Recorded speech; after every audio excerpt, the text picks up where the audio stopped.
Nagpaalala ang Department of Information and Communication and Technology o DICT sa publiko na posibleng makaranas sa November 5 ng bahagyang pagbagal sa internet connection dahil sa malawakang traffic jam. Tinatawag din daw ito bilang Distributed Denial of Service o DDoS o traffic flood na isang uri ng cyber attack.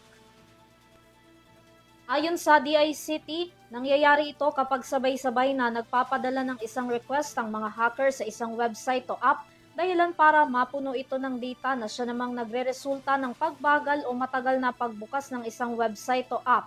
Paglilinaw naman ng DICT, hindi ito maihahalin tulad sa data breach kaya't walang dapat ikabahala ang publiko dahil walang kahit na anong impormasyon, data o pera ang makukuha dito ng mga hacker.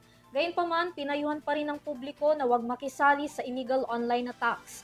Nakabantay naman daw ang DICT katuwang ang CICC, NTC at mga law enforcement agencies para agarang mabigyan ng tugon ang mga makakaranas ng traffic jam.